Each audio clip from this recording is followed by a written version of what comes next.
And it means namaz is a relaxation for all of us. Namaz is the way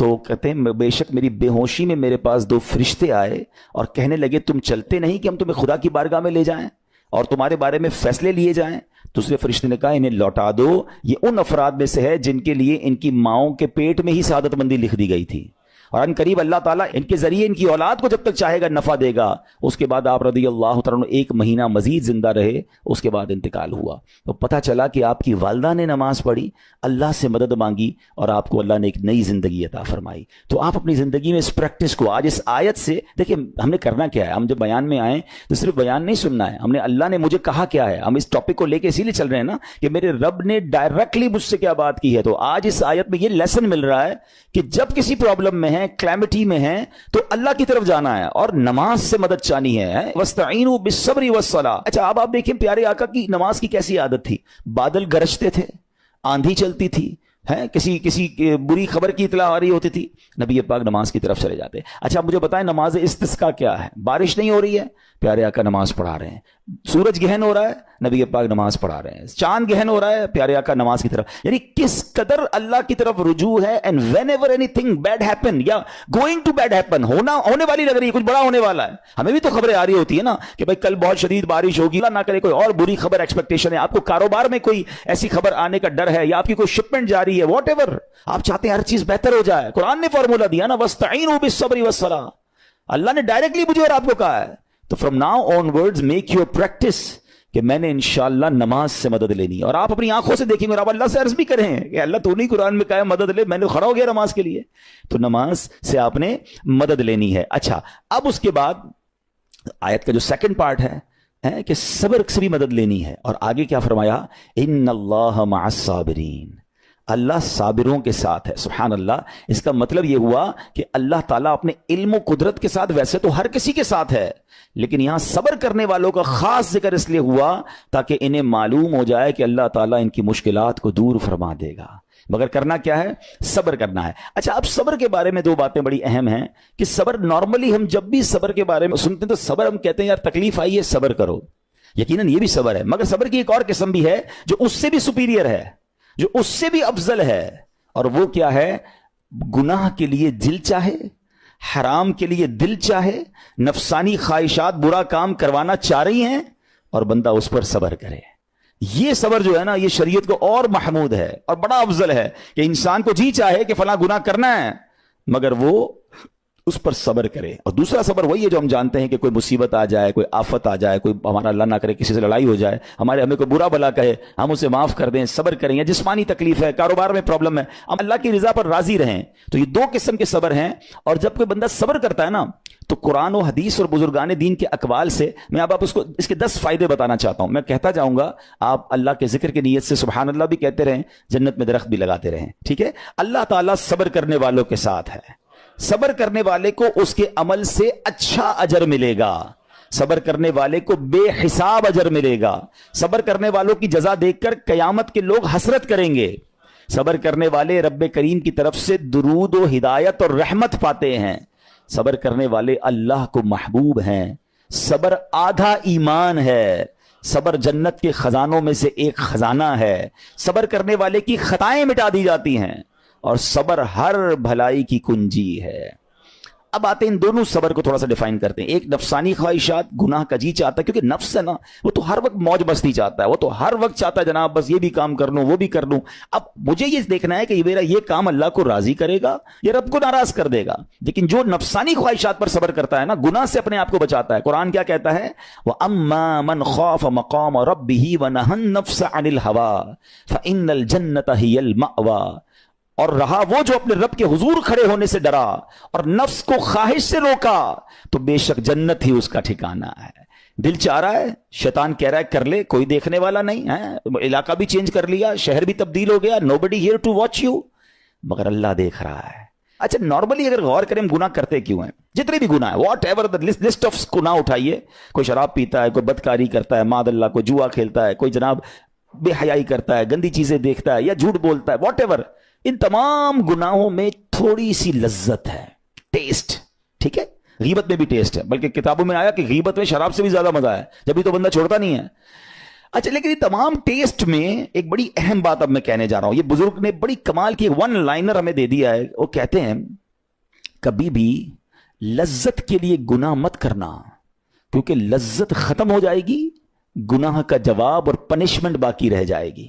اب آپ اس فارمولے کو سامنے رکھیں کہ جب بھی ہم گناہ کرتے ہیں فیو منٹس یا فیو آورز کی ایک انجوائمنٹ ہے, آفٹر دیٹ انجوائمنٹ ختم, مگر اس کا جواب باقی ہے, عذاب باقی ہے, اللہ نہ کرے اللہ ناراض ہوا تو پنشمنٹ باقی ہے.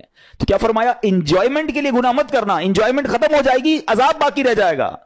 اور اگلا سینٹنس کتنا خوبصورت ہے, فرماتے ہیں کبھی بھی تکلیف کی وجہ سے نیکی مت چھوڑنا, تکلیف ختم ہو جائے گی, اجر باقی رہ جائے گا. اب مثال دیتا ہوں, اس کی 2-3 ایگزامپل سمجھیے. گناہ کی ایگزامپل تو آپ سمجھ گئے کہ کوئی بھی تھوڑی دیر کا گناہ کرتا ہے, لذت پاتا ہے, وہ گناہ ختم, عذاب باقی.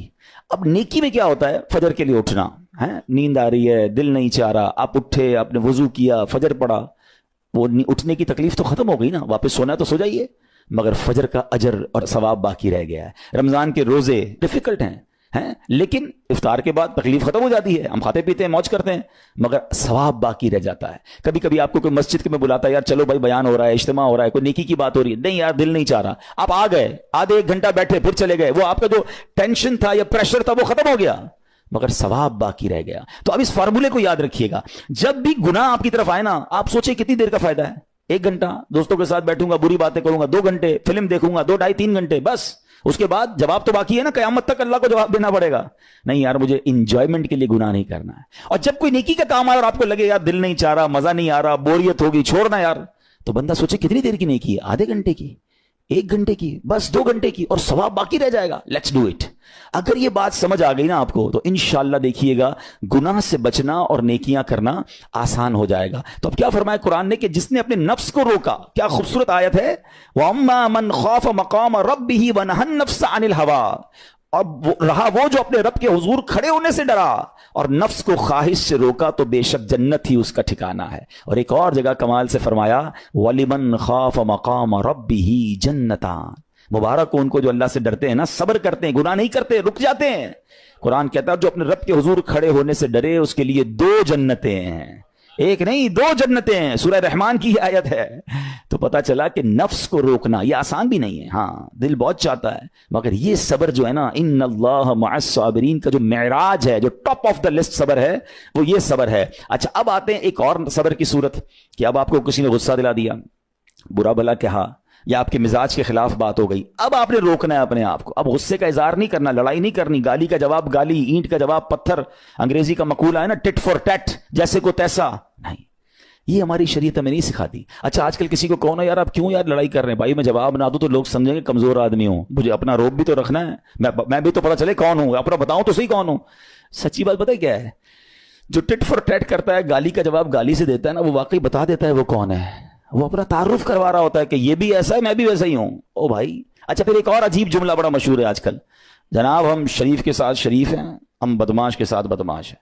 مجھے آج تک سمجھ نہیں آئی یہ کون سا بٹن لگا ہوا ہے آپ کے اندر کہ شریف کے ساتھ آپ شریف ہو جاتے ہیں, بدماش آتا تو آپ بھی بدماش ہو جاتے ہیں. جناب والا, شریف آدمی شریف کے ساتھ بھی شریف ہوتا ہے, بدماش کے ساتھ بھی شریف ہوتا ہے. جب بھی تو وہ غلط آدمی اچھا ہوگا نا.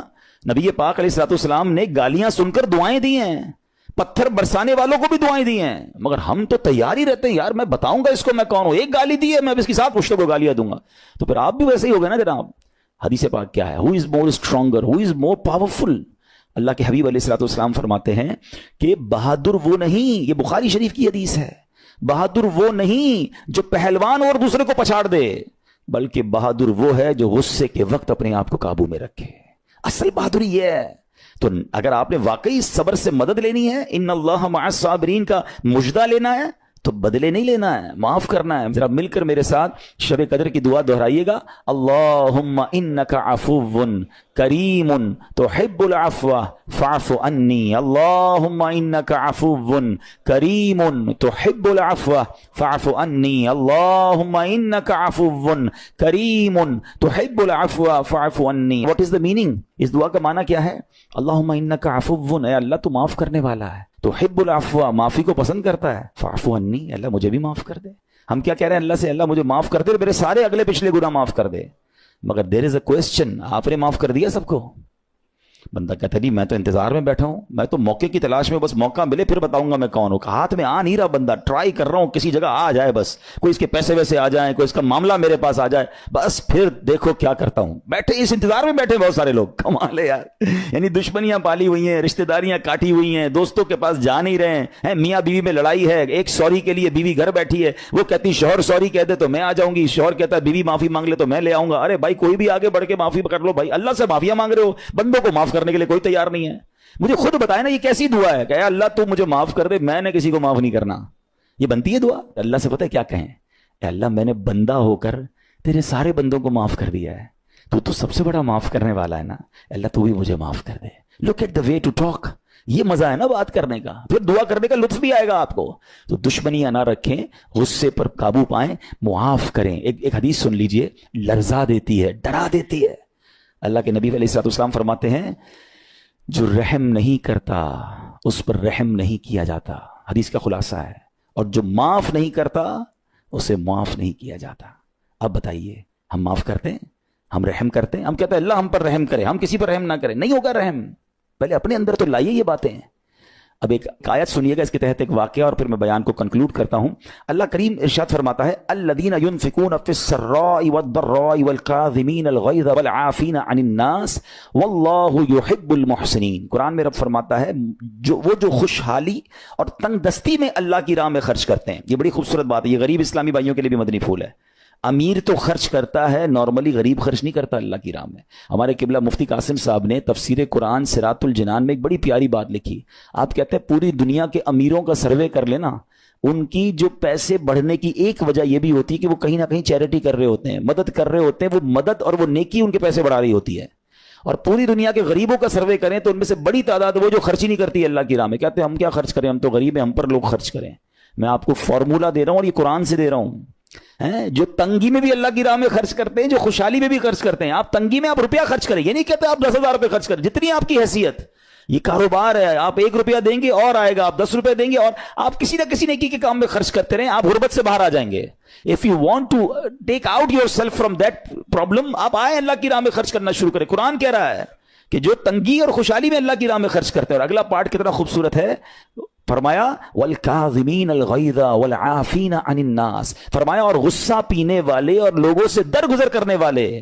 انعام کیا ہے, واللہ یحب المحسنین, اور اللہ نیک لوگوں سے محبت فرماتا ہے. اور پھر ہاں زندگی میں کلیمٹیز, پرابلم, بیماریاں, مشکلیں, قرآن خود کہتا ہے کہ من قریب تمہیں آزمائیں گے. کبھی بیماری آئے گی, کبھی بھوک آئے گی, کبھی مال کم ہو جائیں گے, کبھی ڈسٹربنس آئے گی, خوف آ جائے گا. تو بی ریڈی فار دیٹ, صبر کرنا ہے, کیونکہ اللہ نے فرمایا وبشر الصابرین, صبر کرنے والوں کے لیے خوشخبری ہے. تو اللہ کرے کہ یہ بات ہمیں سمجھ آ جائے اور ہم اس آیت پر عمل کرنے والے بن جائیں تو زندگی بڑی آسان ہو جائے گی. یہاں ایک میں عقیدے کی بات بھی کلیریفائی کر دوں. کچھ لوگوں کو بعض اوقات کنفیوژن ہوتی ہے یا لوگ کنفیوژن کریٹ کرتے ہیں. مجھے ایک بات بتائیے گا کہ اللہ کیا کہہ رہا ہے, وَاسْتَعِينُوا بِالصَّبْرِ وَالصَّلَاةِ, اے ایمان والو صبر سے اور نماز سے مدد چاہو. کیا صبر اور نماز خدا ہیں؟